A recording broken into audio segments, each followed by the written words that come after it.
नमस्कार. मी राहुल कुलकर्णी. गेल्या 25 वर्षापासून ज्योतिष आणि अध्यात्म क्षेत्रात कार्यरत आहे.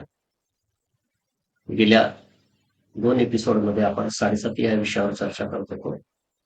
या तिसऱ्या भागामध्ये आपण 7:30च्या दरम्यान कुठली आध्यात्मिक साधनं करावी, नेमके काय उपाय करावेत आणि व्यावहारिक काळजी काय घ्यावी याबद्दल थोडीशी चर्चा करावी. सर्वप्रथम आपण व्यावहारिक बाबींकडे बोलूया. कारण ज्योतिष हे अप्लाइड सायन्स आहे.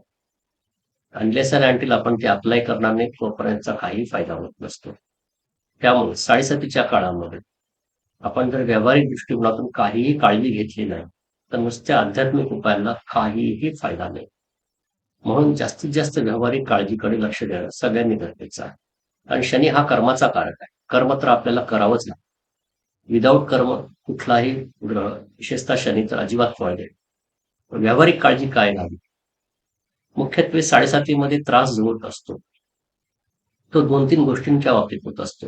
एक तर आपली निर्णय क्षमता जर खूप भावनिक असेल, आपण खूप इमोशनल लेवलवर डिसिजन घेत असू तर आपण प्रॅक्टिकल लेवलवर डिसिजन घ्यायला पहिल्यांदा शिकलं पाहिजे. दुसरं, पेशन्स खूप ठेवायला पाहिजे, संयम बाळगायला हवा.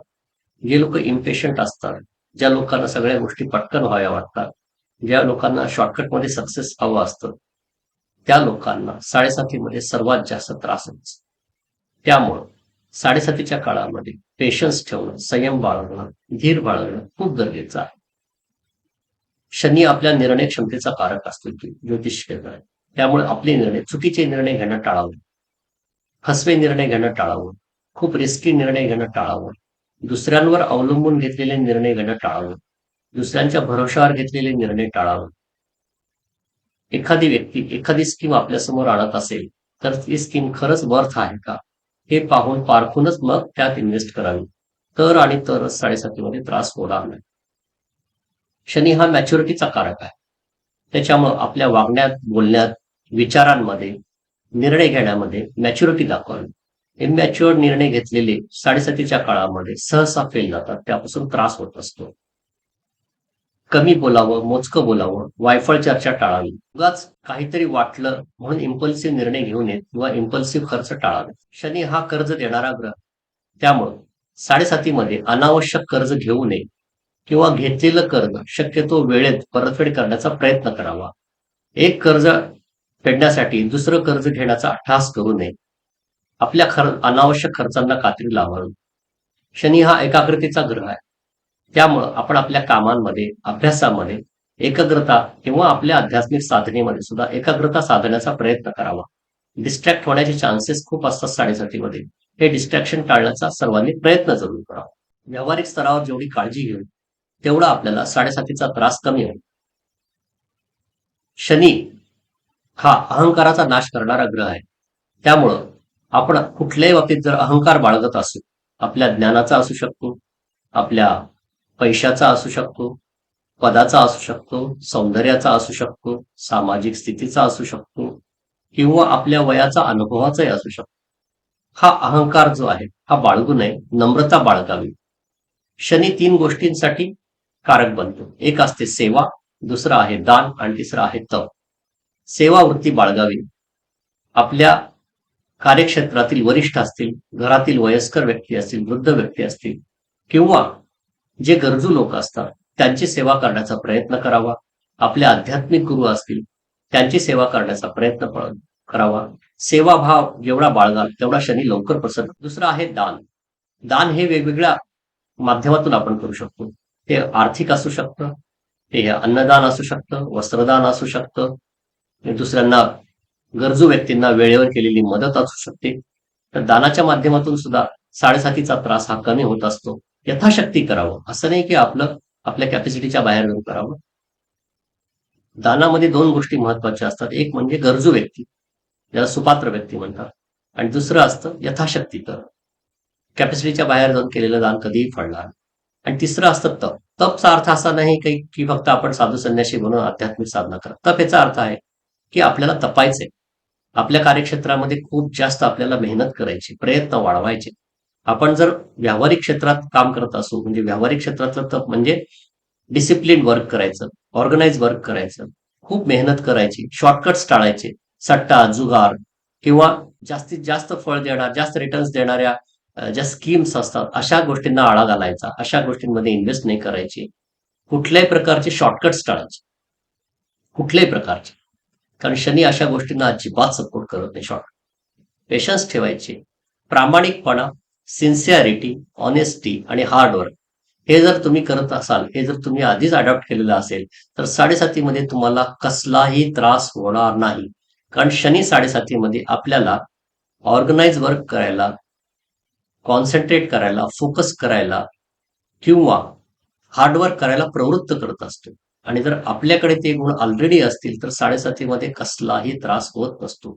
जे लोक प्रामाणिकपणे काम करत आहेत किंवा आतापर्यंत करत आलेले आहेत, जे लोक सेवाभाव वृत्तीनं काम करत आलेले, ज्यांच्याकडे अहंकार नाहीये, जरी 7.5 असली तुमची तरी तुम्हाला 7.5 मध्ये कसलाही त्रास होणार नाही याची खात्री बाळगा. कारण शनी हा आपल्या व्यावहारिक गोष्टींचा कारक असतो. आपण प्रॅक्टिकली निर्णय घेणं गरजेचं आहे शनीच्या काळात, 7.5च्या काळामध्ये. जास्तीत जास्त मॅच्युअर होण्याचा, मॉरल व्हॅल्यूजचा कारक असल्यामुळे मॉरल व्हॅल्यूज बाळगाव्यात. पंक्च्युअलिटी म्हणजे आपली कामं वेळेवर पार पाडावीत, दुसऱ्यांना दिलेल्या कमिटमेंट्स पाळाव्यात, फाल्स प्रॉमिसेस करू नयेत. आपले जे फाल्स अजम्पशन्स असतील, ज्या आपल्या अवास्तव अपेक्षा किंवा त्या असतील, त्या आपल्या बिलकुल बाळगू नये. कारण शनी त्या माध्यमातून आपल्याला पीडा देत असतो. शनीच्या माध्यमातून 7.5 मध्ये आपल्याला वास्तविकतेची जाणीव होत असते. शनी हा असा ग्रह आहे जो आपल्याला आपल्या जीवनातील नेकेड ट्रुथ्स म्हणजे नग्न सत्य सामोरं आणत असतो. आपल्या ज्या काही बालिश संकल्पना आहेत, भावनिक गोष्टी ज्या आहेत त्या जर प्रॅक्टिकल नसतील, त्या रिअलिटीला धरून नसतील, तर शनी त्या गोष्टींना आपल्या समोर आणत असतो आणि त्यातून आपल्याला त्रास होत असतो. उदाहरणार्थ, समजा आपला एखादा मित्र आहे, आपण असं मानून चाललो आणि तो मित्र आपल्याबद्दल चांगले भाव बाळगत नसेल, तर 7.5च्या काळामध्ये त्याच्यातले ते वैरी भाव, त्याच्यातले ते दुष्ट भाव आपल्या समोर येतील आणि आपल्याला असं वाटेल की मित्राने आपल्याला फसवलं. त्यांनी फसवलेलं नसतं, तो फसवण्याच्या उद्देशानंच आपला मित्र बनलेला असतो. शनी हा फक्त त्याचा बुरखा फाडत असतो. म्हणून 7.5च्या काळामध्ये अनेक अनावश्यक मित्र, नातेवाईक किंवा सामाजिक क्षेत्रातली आपल्या परिचितातली व्यक्ती आपल्यापासून दूर जात असतात. कारण शनी त्यांचं वास्तविक स्वरूप आपल्यासमोर आणत असतो. म्हणून 7.5 मध्ये अशा गोष्टी घडल्यानंतर उलट आपण शनीचे आभार मानायला पाहिजेत. कारण शनी हा एक सर्जनसारखं काम करत असतो. सर्जन कसं, एक डॉक्टर सर्जन आपल्या शरीरातील ज्या गोष्टी अनावश्यक बनलेल्या आहेत किंवा शरीरासाठी अपायकारक बनलेले आहेत, ते अवयव, त्या ग्रंथी कापण्याचं काम करत असतो आणि त्या माध्यमातून आपलं शरीर वाचवण्याचा प्रयत्न करत असतो. तेच कार्य शनी 7.5च्या माध्यमातून किंवा शनीच्या महादशेमध्ये घडत असतं. पण आपण त्याला वाईट मानतो याच्यासाठी की आपण त्या गोष्टीसाठी मेंटली प्रिपेअर्ड नसतो. आपण भावनिक गोष्टींना धरून बसतो. आपल्याला असं वाटतं आपला मित्र तुटला किंवा कोणीतरी आपल्याला फसवलं नाही, आपण फसवले जात असतोच आपल्या चुकीच्या निर्णयांमुळे, आपल्या अवास्तव अपेक्षांमुळे, आपल्या बालिशपणामुळं, आपल्या स्वप्नाळू वृत्तीमुळं. म्हणून जेवढं जास्त आपण प्रॅक्टिकल बनण्याचा प्रयत्न करू, जेवढं व्यवहारी बनण्याचा प्रयत्न करू, तेवढं आपल्याला 7.5 मध्ये कमी त्रास होत असतो. ह्या प्रकारची काळजी सगळ्यांनी नक्की बाळगावी. विशेषतः अहंकार बाळगू नये, नम्रता बाळगावी. शनी हा कर्माचा कारक असल्यामुळे कर्मठ व्हावं. कर्मठ ह्याचा अर्थ आहे की कर्म करत राहावं. आपण जर कर्मच केलं नाही तर फळ कसं मिळेल? म्हणून कर्म करण्याची वृत्ती बाळगावी, दूरदृष्टिकोन ठेवावा आणि शनी 7.5 मध्ये काहीतरी परिवर्तन नक्की येत असतं. मी जसं आधीच्याही भागात सांगितलं, आपलं कार्यक्षेत्र बदलू शकतं, आपली राहती जागा बदलू शकते, आपल्याला हे गाव सोडून दुसऱ्या गावी जायची पाळी येऊ शकते. आपण जर एखाद्या कंपनीत काम करत असतो तर डिपार्टमेंट चेंज करायची वेळ येऊ शकते. आपल्या कार्यशैलीमध्ये बदल घडत असतो, आपल्या जीवनशैलीमध्ये बदल घडत असतो. ह्या सगळ्या परिवर्तनाला सामोरं जाण्याची मानसिकता जरूर बाळगावी, फ्लेक्झिबिलिटी ठेवावी.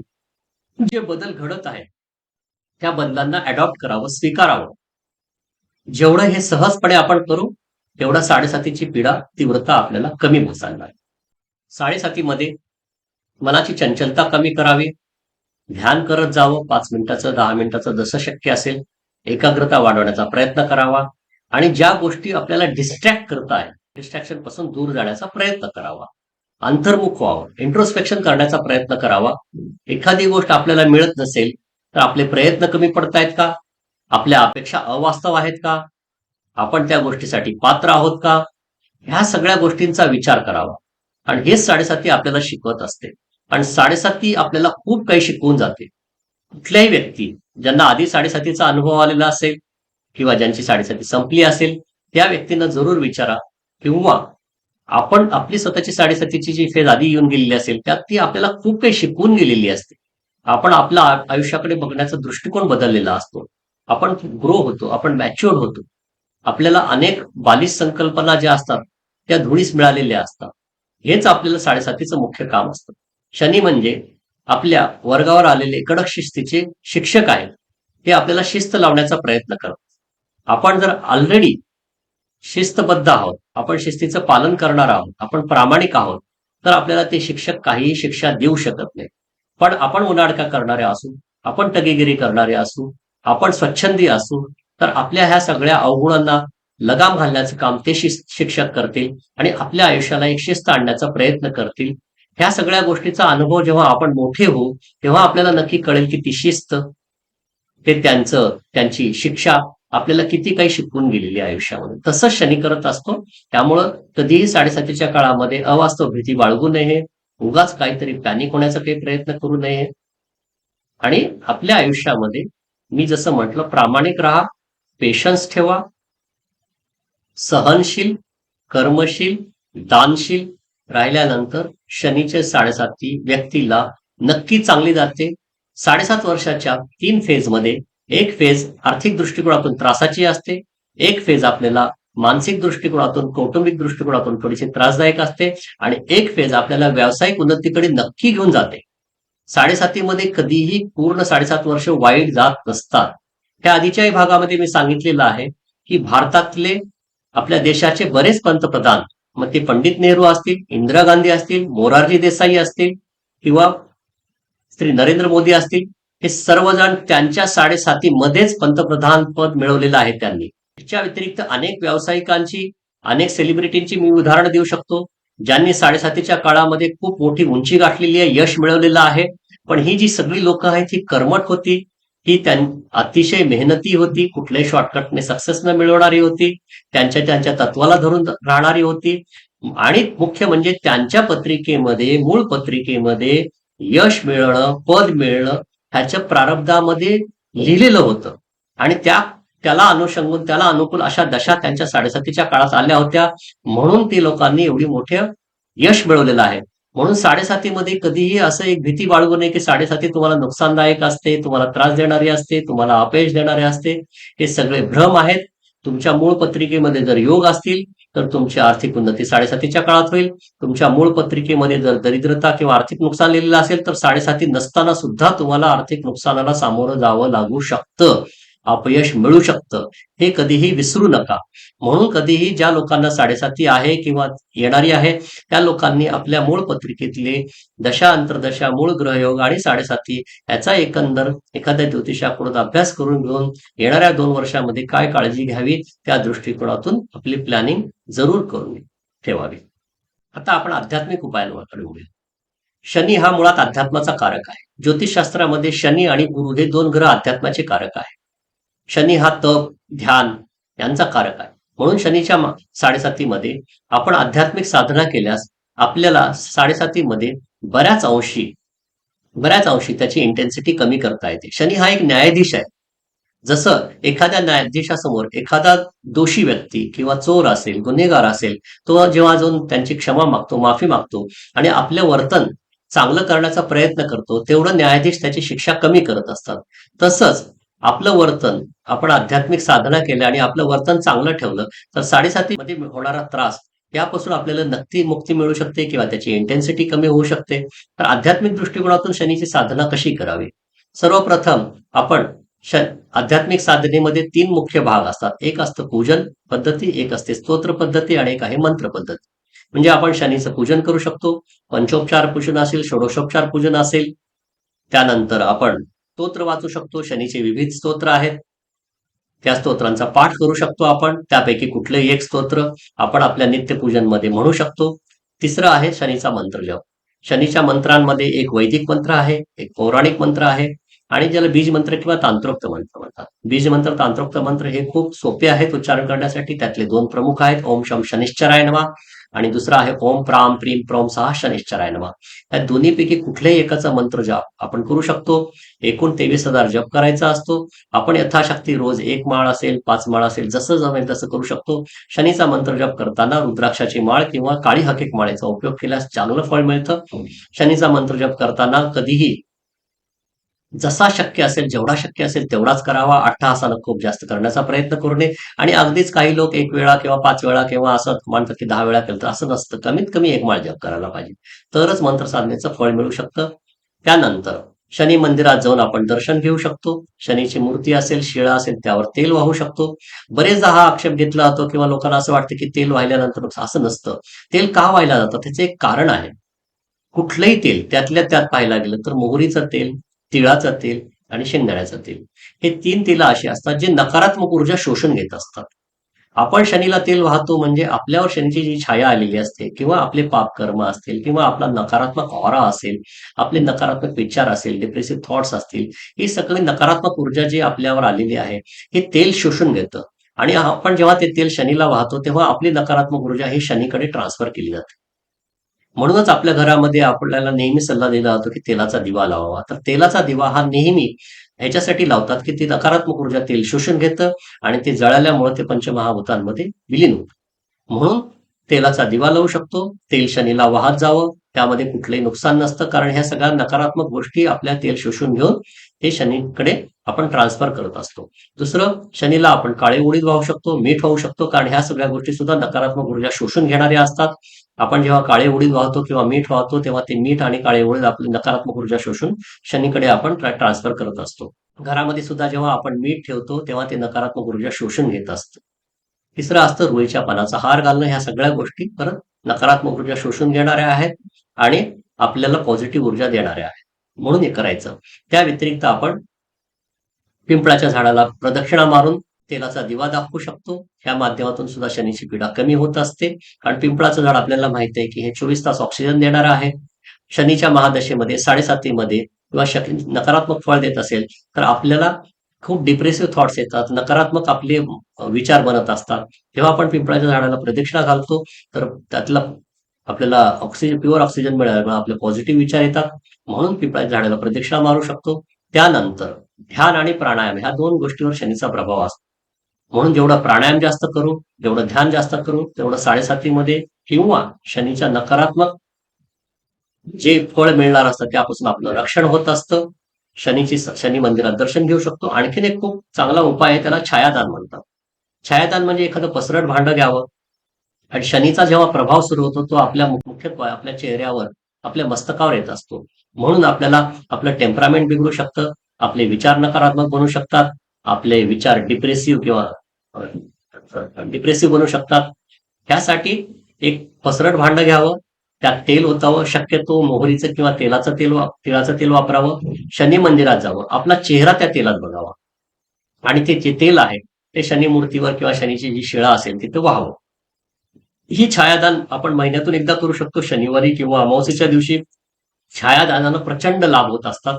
छायादान करत असताना त्यात अजून 1-2 गोष्टी आपण ऍड करू शकतो. एखादं कॉईन घ्यावं, एखादं नाणं घ्यावं, 1 रुपयाचं असेल, 2 रुपयाचं असेल, आपल्या भोवती 3 वेळा ओवाळून जेव्हा आपण ते तेल वाहू शनीच्या मूर्तीवर त्यावेळेस ते कॉईन सोडू शकतो किंवा एखादं रुद्राक्ष सुद्धा आपल्या भोवती ओवाळून आपण ते तेलामध्ये बुडवून टाकू शकतो. छायादान अवश्य करावं. छायादानाचे खूप चांगले फळ मिळतात. त्यानंतर एखाद्या व्यक्तीला 7.5चा त्रास असेल, शनीची बाधा असेल, पत्रिकेतले शनीचं नकारात्मक फळ मिळत असेल तर नर्मदा स्नान केल्यानं शनीची बाधा दूर होत असते. त्यामुळं वर्षातून जसं शक्य असेल 1 वेळा 2 वेळा ज्यांना जसं शक्य असेल तसं नर्मदा स्नान जरूर करावं. शनीच्या साधनेमुळं किंवा शनीच्या ह्या उपायांमुळे बऱ्यापैकी 7.5 मधला त्रास आपला कमी होत असतो. शनीशी संबंधित रत्न धारण करू शकता, पण रत्न धारण करण्याच्या अगोदर एखाद्या तज्ञ ज्योतिषाचा जरूर सल्ला घ्या. का तर प्रत्येक रत्न प्रत्येकासाठी लाभदायक असेल जरुरी नसतं. मात्र शनीसाठी आपण रुद्राक्ष जरूर धारण करू शकतो, कारण रुद्राक्षाचे कुठल्याही प्रकारचे ग्रहांशी संबंधित नसल्यामुळे नकारात्मक फळ नसतं. शनीसाठी मुख्य रुद्राक्ष असतं 14मुखी. तर ज्यांना शक्य आहे त्यांनी 14मुखी रुद्राक्ष जरूर धारण करावं. पण 14मुखी थोडंसं दुर्मिळ आहे आणि हल्ली त्याच्या किमती खूप वाढलेल्या आहेत. त्याच्यामुळे ज्यांना शक्य आहे त्यांनी 14मुखी धारण करावं. ज्यांना 14मुखी धारण करणं शक्य नाहीये त्यांनी 10मुखी रुद्राक्ष धारण करावा. ज्यांना 10मुखी सुद्धा धारण करणं शक्य नाही त्यांनी 7मुखी रुद्राक्ष कमीत कमी शनीसाठी धारण करावं. या प्रकारे आपण शनीची उपासना करू शकतो, शनिवारी उपवास करू शकतो, शनी मंदिरात दर्शन घेऊ शकतो. अशा शनीच्या उपायांनी शनीची जी नकारात्मक फळं आहेत त्याची तीव्रता कमी होते, 7.5च्या त्रासापासून आपल्याला मुक्ती मिळते आणि शनीच्या कृपेचा आपल्याला लाभ घडतो. आणि शनी हा नैसर्गिक कुंडलीमध्ये दशम स्थान आणि लाभस्थानाचा कारक आहे, म्हणजे कर्मस्थान आणि लाभस्थान. शनी हा भाग्याचा कारक आहे. म्हणून व्यक्तीला शनीच्या कृपेनं व्यक्तीचं भाग्य फळफळतं. शनीच्या कर्म म्हणजे आपलं नोकरी असेल, व्यवसाय असेल, याच्यात उन्नती प्राप्त होते, आर्थिक उन्नती प्राप्त होते. आणि लाभस्थानाचा कारक आहे, त्याच्यामुळे शनी हा एखाद्या असं म्हणतात की शनी एखाद्या भिकाऱ्याला राजाही बनवू शकतो आणि राजाचा रंकही करू शकतो. हे पत्रिकेतल्या शनीच्या बलावर अवलंबून आहे. आणि तुमच्या पत्रिकेतले मूळ ग्रहयोग कसे आहेत, तुमच्या दशा अंतर्दशा कशा आहेत आणि गोचरीचं प्रमाण, ह्या तिन्हीचा एकत्रित समन्वय साधूनच एखादा ज्योतिषी प्रिडिक्शन्स करत असतो. त्यामुळे जर तुमची 7.5 चालू असेल तर 7.5 फार काही भय बाळगण्याचं गरज नाही. मूळ पत्रिका पाहून घ्यावी. दशा अंतर्दशा तुमच्या बलवान असतील किंवा मूळ ग्रहयोग बलवान असेल तर तुम्हाला काळजी करण्याची काही गरज नाही. आणि त्याहीपेक्षा सगळ्यात महत्वाचं, तुम्ही सिन्सिअर असाल, तुम्ही ऑनेस्ट असाल, प्रामाणिक असाल, तत्वांना धरून चाललेले असाल आणि मेहनती असाल आणि संयम बाळगणारे असाल तर तुम्हाला 7.5मध्ये कसलाही त्रास होणार नाही. दुसऱ्यांना आपण त्रास देणारे असू, आपण काहीतरी चुका केलेल्या असतील, आपण काही जाणीवपूर्वक चुका केलेल्या असेल, त्रास दिलेला असेल, पापकर्म केलेला असेल तर त्याचं तर फळ नक्की मिळणार आहे 7.5मध्ये. पण ज्यांनी ते केलेलं नाही त्यांनी काळजी करण्याची गरज नाहीये. आणखीन सर्वात महत्वाची गोष्ट, तुम्ही तुमच्या कुठल्याही आध्यात्मिक गुरुच्या मार्गदर्शन घेत असाल, तुमच्या आध्यात्मिक गुरूंची कृपा तुम्हाला प्राप्त झालेली असेल, त्यांच्याकडून कवचित असाल, त्यांच्याकडून दीक्षा घेतलेली असेल तर तुम्हाला कसलाही त्रास होणार नाही. उलट 7.5च्या काळामध्ये तुम्ही जर तुमच्या गुरूंची सेवा केली तर त्या सेवाभावामुळे शनी प्रसन्न होत असतो आणि तुम्हाला 7.5च्या त्रासापासून मुक्ती जरूर मिळू शकते. अशा काही उपाय आहेत. आणखीन शनी हा दानाचा कारक असतो. शनीच्या उपासनेमध्ये दानाचं खूप महत्व आहे. त्यामुळे जे गरजू लोक आहेत ते भिकारी असू शकतात, गरीब असू शकतात, दरिद्री असू शकतात, विशेषतः जे लोळे पांगळे लोक असतात ते शनीमुळे पीडित असतात, अशा लोकांना यथाशक्ती मदत करावी, दान करावं. शनीच्या दानाच्या वस्तू म्हणजे ब्लँकेट देऊ शकतो, छत्री देऊ शकतो, चप्पल देऊ शकतो आपण त्यांना. त्याच्यानंतर तेलाचं दान करतात, अन्नदान करावं, जसं जे शक्य असेल तर आपल्या कॅपॅसिटीनुसार आपल्याला आणि समोरच्याची जी गरज असेल त्यानुसार आपण दान करावं. जेवढं दान करत जाल, जेवढं तुम्ही तप कराल स्वतःसाठी आणि संयम बाळगाल, तेवढं शनीची पीडा कमी होईल. उलट हा शनी तुमच्या 7.5च्या काळामध्ये तुमचा भाग्योदय नक्की करेल. तुमची जी रिअलिस्टिक गोल्स असतील ती पूर्ण करेल आणि तुम्हाला आयुष्यामध्ये खूप मोठ्या उंचीवर नेऊन जाण्याची क्षमता शनीमध्येच आहे. जेवढे काही मोठ्या पदावर किंवा कुठल्याही क्षेत्रात यशस्वी झालेले लोक असतात त्यांच्या पत्रिकेमध्ये शनीचं स्थान, शनीचा भाव किंवा शनीचं बळ हे खूप पॉवरफुल असतं आणि त्यामुळेच ते मोठ्या उंचीवर मोठी उंची गाठू शकतात. म्हणून शनीला काही घाबरायची गरज नाही, 7.5ला घाबरायची गरज नाही. जे लोक तुम्हाला घाबरवण्याचा प्रयत्न करतात त्यांचं बोलणं मनावर घेऊ नका. लाखो हजारो पोस्ट व्हायरल होत असतात 7.5 जेव्हा जेव्हा शनीचं भ्रमण होत असतं कुठल्याही राशीतून, तेव्हा टीव्ही चॅनेल्सवर किंवा कुठल्याही सोशल मीडियाच्या माध्यमातून एक प्रकारची भीती पसरवली जाते, अग्रेसिव्हली पसरवली जाते. त्यांचं कामच ते असतं. त्यापासून आपण घाबरून जायची गरज नाही, निश्चिंत राहावं आणि जे सांगितलेले उपाय आहेत ते तुम्ही प्रामाणिकपणे करू शकता. पण हे सगळं करण्याच्या अगोदर आपली पत्रिका एखाद्या तज्ञ ज्योतिषाकडून जरूर पाहून घ्या. तुमच्या पत्रिकेमध्ये जरी 7.5 नसेल पण तुमच्या पत्रिकेमध्ये दशा प्रतिकूल चालत असतील, विशेषतः राहू केतूचे ट्रान्झिशन्स हे जास्त त्रासदायक असतात शनीच्या ट्रान्झिशनपेक्षा.